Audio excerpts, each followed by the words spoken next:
Strickland, a licensed practical nurse, respected, loved, and accomplished. Behind the smiles she presented to the world, only those closest to her knew addiction and struggle. What we do not realize is often the face of addiction does not fit the picture of society's norm. But what does the face of addiction really look like? Be sure to keep watching all the way to the end, as you do not want to miss Christy's raw insight into addiction, sobriety, and what we can do as a whole to banish the stigmas of addiction. Christy, it's been so fabulous collaborating with you on this two-part documentary. Sharon, I can't tell you how excited I am to be back. What you're doing with this series is absolutely amazing, and all the work you're putting into this, it's my pleasure to be here. I have so much respect for you and what you're doing. You're amazing. Part 1, we address your out-of-control decline into addiction. Part 2, we are going to be covering your journey to sobriety. Just refresh us again what the catalyst was for getting sober. My life was a disaster. I just couldn't take it anymore. And I surrendered to the fact that I just could not change myself. I could not stop drinking. There wasn't any big monumental thing that happened for me except the fact that I was dying, and I knew it. Is it fair to say you just didn't think you could go on another day the way you were? And it's the truth. Like, I just didn't think that I could go on another day like this. Everyone was disappointed in me, and I knew it. Not that they told me or even acted that way, but I knew it. I just absolutely couldn't live with myself another day. I told my husband that I needed to go. How did you find the right rehabilitation center for you? I called the first place that popped up on my computer when I searched help for addiction. I thought I'd be going down the street, and I ended up, it was a place in Florida. Didn't think I could do it. I cried. There's no way that I can be away from everything and everyone I knew, but it was actually the absolute best thing that's ever happened in my life. Such a brave move that you did it. I don't know how I did it. I was so weak physically, emotionally, mentally, and so fucking scared. So did you ever have dark moments you never thought you would come out the other side? Every day I didn't know if I'd make it another day. I really didn't. And every day I really didn't care. I hated it for the people that loved. I knew that I was dying. I knew that I was dead inside. It was only going to be a matter of time. I imagine a strong sense of hopelessness. Hopelessness doesn't even, for me, describe it. Everybody's story is the same and different. We all have had things that brought us to shame or that wish we could change. Did you feel it a struggle to keep going? For me, every day was a struggle to put one foot in front of the other, because every day I was doing the thing that I absolutely hated, and I hated myself for it. Do you think you needed to hit rock bottom in order to rebuild? I think that in order to successfully get to a place where you're prepared to recover, you have to hit some sort of low. You know, my low to me, when I think back, it actually turns my stomach. However, it keeps me sober. So I don't dismiss that, and I'm not embarrassed of my past. I imagine rock bottom looks different for everybody. I think that everybody's rock bottom looks different. My rock bottom might look like a walk in the park for some people. You know, I've never been homeless. My family never turned their back on me. I didn't lose everything that I had. And some people, that's their rock bottom. And God bless them. No doubt your path to sobriety was not an easy one. For me, getting to the point where I just couldn't do it another day. And my rock bottom was pretty rock bottom. I mean, I had nothing. I had family, and that's it. Everything else was completely gone. So getting to that place was exactly what I needed. It's exactly what keeps me sober today, because I remember it all too well. I remember how I felt every day of my life when I looked in the mirror, and I know how I feel today when I look in the mirror. Those thoughts, those things keep me on the straight and narrow. Remind me I'm just as susceptible to be back there if I don't keep on top of my recovery. And how hard was the detoxification process? No, detox is hard. Your body is going through so many things, and that's only one part of the recovery process. And really, that's a small part, because it's the person outside of the substance that really is what needs work. You can take away the drugs or alcohol. That doesn't change the addict till the addict gets determined to change. So detox was hard. I had destroyed my liver. Tons of people say that. I mean, I destroyed my liver. I couldn't be on regular detoxification medication because it would have killed me. I had to do different things. When you get through that initial detoxification process of the alcohol or drugs, and you have a whole nother recovery to come. And that, in my opinion, is the biggest part. Was it hard? It was absolutely hard. But was it easier than living every day feeling like a hopeless, worthless piece of shit? Absolutely. I'd do it in a million years again,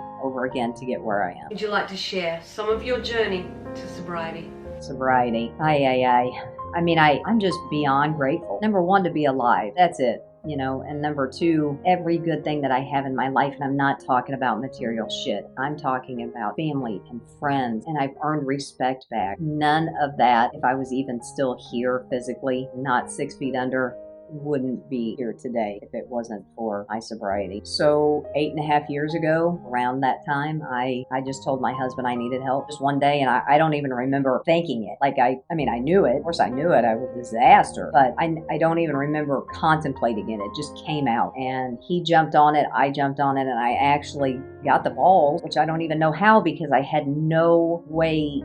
I was so empty that I made a phone call. And it changed my life. I got on a plane for Florida. I was in an inpatient where I medically detoxed an inpatient facility for like 14 days or so. And then I went to, within that same recovery facility, moved to a different location where I did, extensive outpatient therapy, so many meetings, so much self-discovery. Absolutely have changed my life. And it's been a long road. Very active in Alcoholics Anonymous. That worked for me. It's a 12-step program that I did the 90 meetings in 90 days, which is what's recommended of you up until this point. I'm not going to say what tomorrow holds, but just for today, it's worked. I actually was in a halfway house, so my entire recovery was about 6 months away from family and friends and my husband, and believe in luck. But I'm fortunate, so fortunate to be where I am today. It still takes work though. But the problems that I needed to change once I got rid of the substance was me. And that's really where the true recovery begins. It begins outside whatever you're addicted to. I am a work in progress every single day of my life. If I don't stay 100% on top of my recovery, everything else I will lose. I will lose it. I know your husband has been a beacon of strength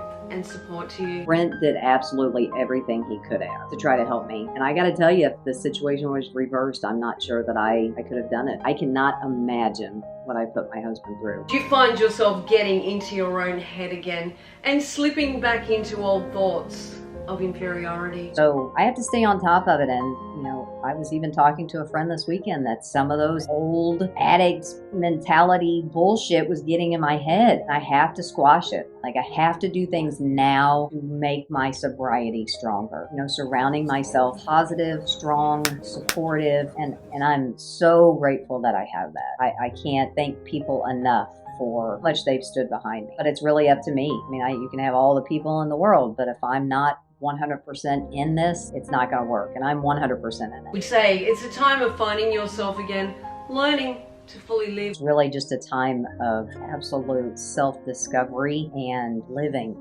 Seriously, I'm not trying to be dramatic, but it's I got sober at 39 and I'm almost 48. So this time has been the best time of my life. Hardest, but best. I wouldn't change it for the world. And I'm lucky I was given the opportunity to even experience it. I imagine hearing other stories and struggles with alcoholism and addiction really brought home your own struggles ahead. One of the things that a recovering addict, alcoholic, someone in recovery is that in order for them to stay sober, they need to help another addict. And I believe that wholeheartedly. And those people that came and spoke to me in early sobriety and told me their stories and their struggles and how things were for them, good or bad, may have put a little bit of fear in me. However, it gave me so much hope. Seeing this person that's done it. I hope I can be that for someone else. Just because I'm doing well right now doesn't mean tomorrow I'll be doing well. I want people to know what the face of an addict looks like. So what does the face of an addict look like? Looks like me. This is what it looks like. It can look different tomorrow. Would it be fair to say no two recoveries would be the same? I can tell you what's worked for me. That's all I can tell you. I can't tell you what,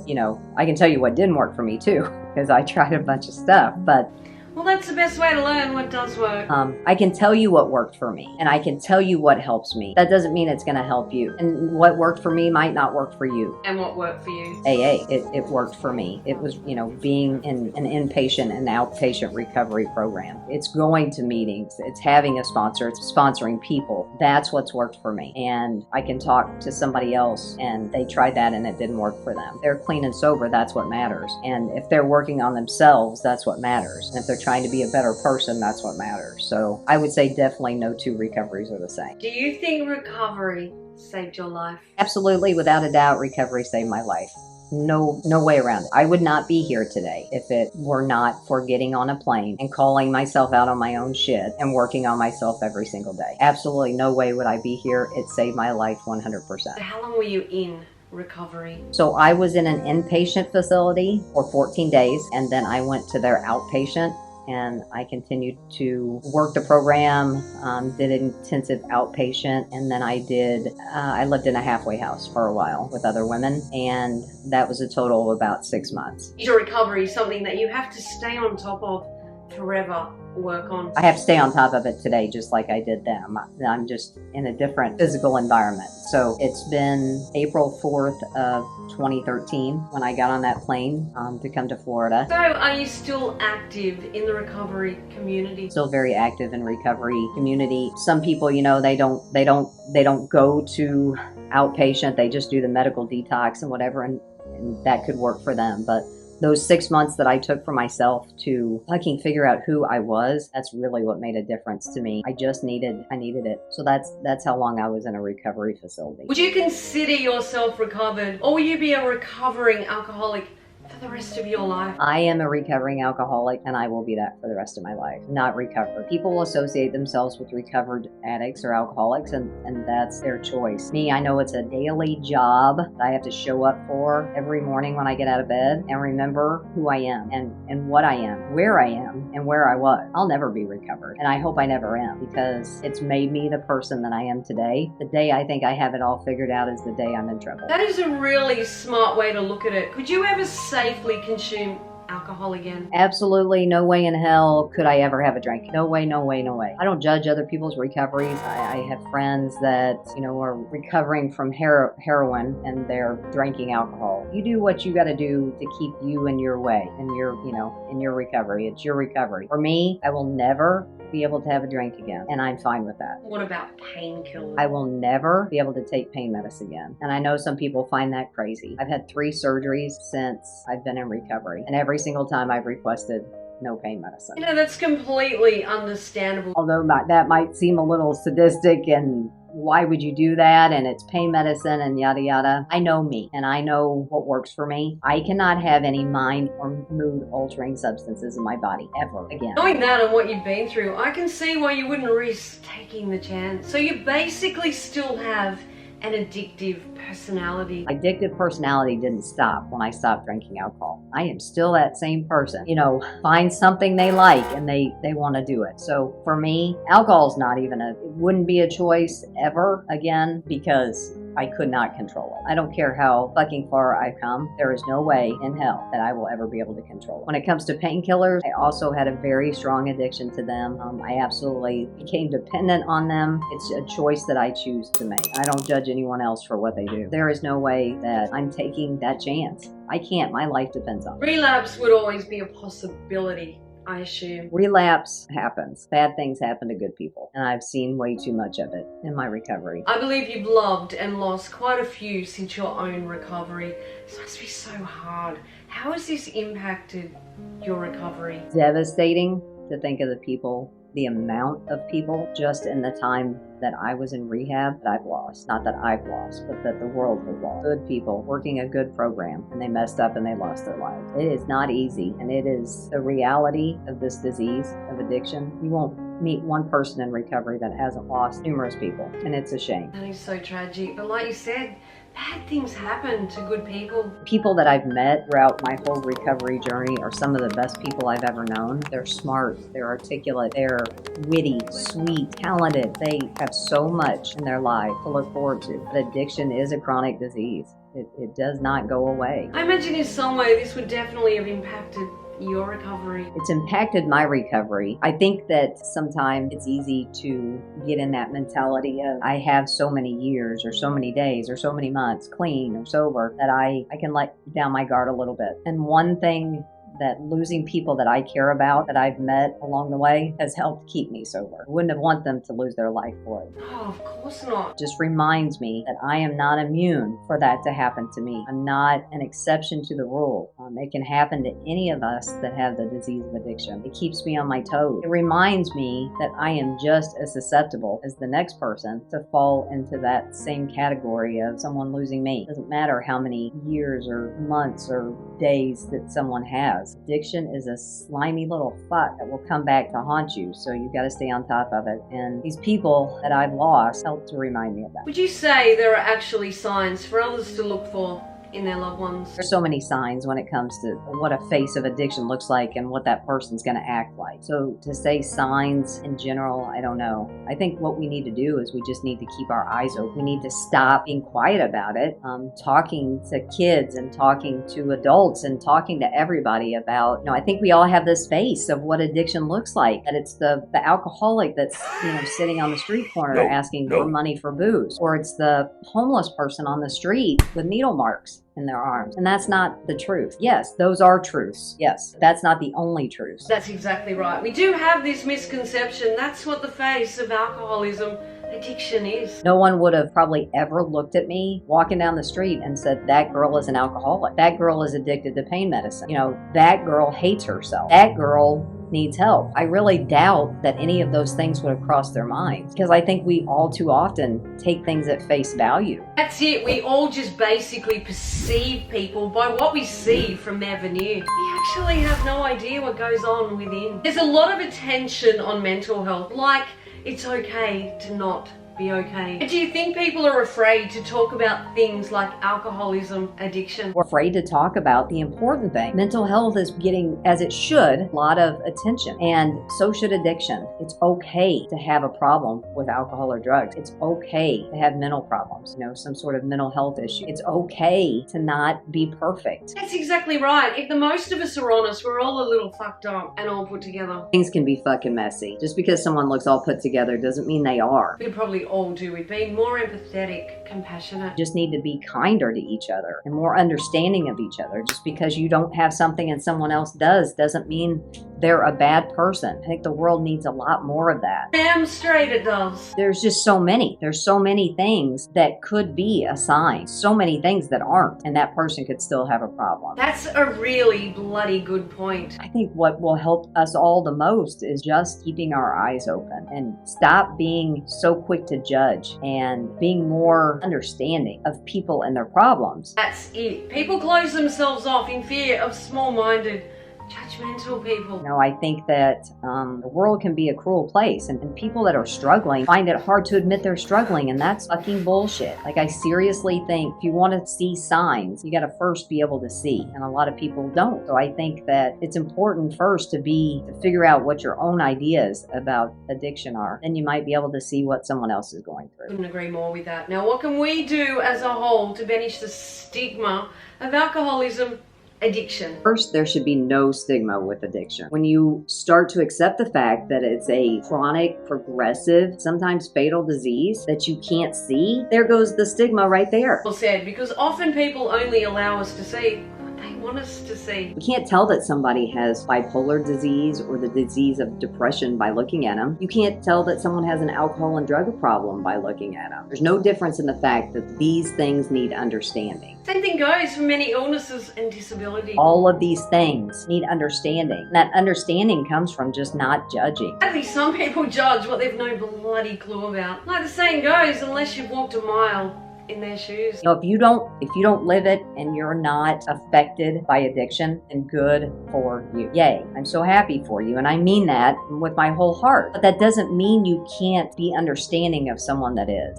I think that, again, the world is full of negative, judgmental people that just seem to put a label on what they don't understand. Because you don't understand something doesn't mean that you can't have compassion. 100%. Treat others how you want to be treated. We all have struggles, but you are a classic example of someone that has been through many, but most from the outside looking in would not know that. I've gone through a lot. I've gone through a lot of medical problems. I've gone through a lot, because of addiction. I've gone through lots of life problems. A struggle is a struggle. And just because you may not understand one person's struggle doesn't mean it's not real. If you look at me today and you say, oh, yay for her or whatever, well, there was a me 8.5 years ago that got to this place. And that me 8.5 years ago drank myself into a fucking hot mess I didn't give get to that point because I have no strength or willpower or whatever. It has nothing to do with that. So people need to just be more understanding the problems that we all face. And when it comes to addiction, you may not understand it, and you might look at that person and you might say they're weak for giving in to that substance. That's it. People tend to assume way too much. Anyone that knows me probably wouldn't say I was weak. Hell no. Weak. You are not. And I was that same person that gave into that substance, if that's your ideas on what addiction is. So instead of labeling that person as weak or whatever, how about saying that person has a problem and let's help them fix it? We need to talk about it more. I think we need to stop associating shame with drugs and alcohol. There's no shame. I'm not ashamed because I was this person that I was. And it's hard probably for you to think of what that person looked like, but she was a disaster. She was a complete and utter disaster in every sense of the word. So that disaster is me, and I've had to fix it. Exactly right. We all just have to stop burying our heads in the sand. Yes, we need to get our heads out of the sand. I think if we're going to get rid of the stigma that's associated with addiction or mental health disease, we have to talk about it. We have to stop being afraid of using words like addiction. Yes, completely open and unafraid. And we just need to be accepting of each other. Even when we don't understand something, it doesn't mean that person doesn't deserve the same respect that we would give to another person that doesn't have that disease. I think we just need to talk about it. We need to talk. We need to be open. We need to not be afraid of what others think or that their judgments fucking matter, because they don't. No, they bloody don't. I might have tons of people up here judging me today, and that's fine. You can judge me. Judge away. It's not going to hurt me. I've hurt myself more than you could ever hurt me. So if you think that anything that's going to be said to you matters when it comes to admitting that you have a problem that is worse than what you've already said to yourself, I highly doubt that. So as a whole, we need to stop being fucking doofus heads. Oh, boom. That pretty much sums it up, girl. In 8.5 years, you've hit rock bottom, crawled through your darkest moments to find your strength in sobriety. You're happy, you're healthy, you work out 6 days a week, and you've recently become an RN, a registered nurse. You must be so proud of yourself. That is truly so inspiring. Thank you, Sharon. I'm super proud of where I am today. I fought really hard to get here. It's taken a lot of hard work and still does, but my life right now is better than I ever imagined it would be. And I am beyond grateful. As you should be super proud. What would you advise anyone who is struggling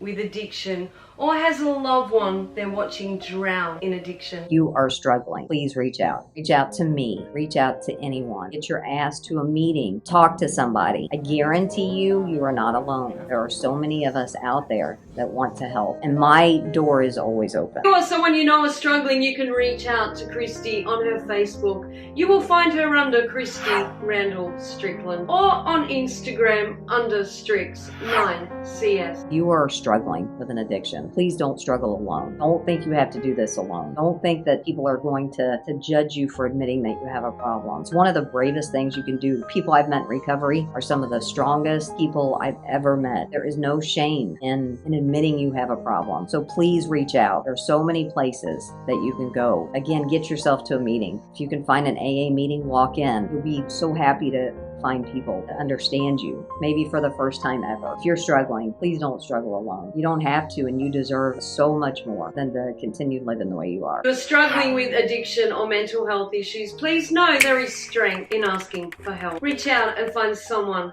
to talk to today. It's so hard with family. I don't think there's any one right way to help somebody through an addiction, except to be there for them. Talk to them. Let them talk to you and really listen to them. Anyone that loved me could have made me get help for my addiction. However, knowing that I had them there was a huge comfort for me. Loving an addict is hard work. There's just no right or wrong way to handle it, but maybe just talking to them and listening, really listening, letting them know that you can't fix them, but that you'll be there when they fix themselves. And you were so kindly open to anyone needing to talk, reaching out to you. You can reach out to me anytime. I don't care. Find my phone number online. Go to my Instagram page, Strick9CS. Find me on Facebook. Send me a DM. Send me a message on Facebook Messenger. I don't care. If you need something, I am here. The fact of the matter is, the only way I'm going to stay sober is to help someone else that's struggling as well. So, I mean, please reach out. I'm always available. And it actually does my heart really good to hear people that are on the path to recovery. It really is amazing. As someone who's firsthand lived and breathed all the feelings of hopelessness that come with alcoholism, and now the empowerment of getting your life back, what advice could you give my viewers who may be battling with addiction, mental health issues, or just going through hard times? Just because I'm sober doesn't mean it's all rainbows and orgasms. You know, I think I just say that life can be extremely difficult. What about those with family or loved ones struggling with addiction? Life can be rough. You know, I mean, we are all facing struggles that we don't understand. We are all facing struggles that someone else might not understand. Doesn't mean they're not real. I think it's just important for us to all be more understanding, more open about our struggles. You never know who you might be helping by just admitting that you have a problem. We're all so quick to want to put on this show that things are rosy and perfect, and they're not. None of us have a rosy, perfect life. And just because I'm sober doesn't mean that my life just is perfect, because it's not. Shit happens all the time. The only difference in my life right now is I don't have to use alcohol to fix what's fucked up. Now I just deal with it. We're all going to go through struggles. We all just need to be more understanding of each other. We need to be more willing to help someone, even if we don't understand what they're going through. We need to stop acting like we're okay all the time, because that's just nonsense. None of us are okay all the time, and that is fine. It's worse to put on a show and to act like everything's perfect than it is to admit that it's not. Life is messy. It can be really messy. You don't have to go through it alone. You don't have to go through it drunk or high. There's help out there. There's a lot of people that want to help you. And there's a lot of people that really care about what you're going through. We all should care about what each other is going through. Reach out for help. If you're struggling with an addiction, reach out for help. If you have mental illness, reach out for help. If you have a loved one that's struggling with addiction and you don't know what to do, reach out for help. Be a little bit nicer to each other and more understanding. You are such a warrior that deserves to hold your head high. And I have no doubt a beacon of hope, inspiration and light to many. Sharon, I can't thank you enough for allowing me to come on your channel and talk about all this. I really hope it helps somebody else, because what you're doing right now, you're stepping down from the platform and giving it to someone else. And that's truly remarkable. Not many people would do that. I think you're fucking awesome. I have mad respect for you, lady. And again, I'm such a fan of your channel. So keep doing what you're doing. And thank you for this opportunity. I appreciate it. You keep doing what you're doing too. You're so amazing, Christy. This concludes episode 3 of Unsung Inspiration. If you have a story you'd like my help getting heard, you can find me on Instagram. If you enjoyed this video, be sure to like, comment and subscribe so you don't miss any of the real raw candidness this my channel delivers. Till next week, take care. I see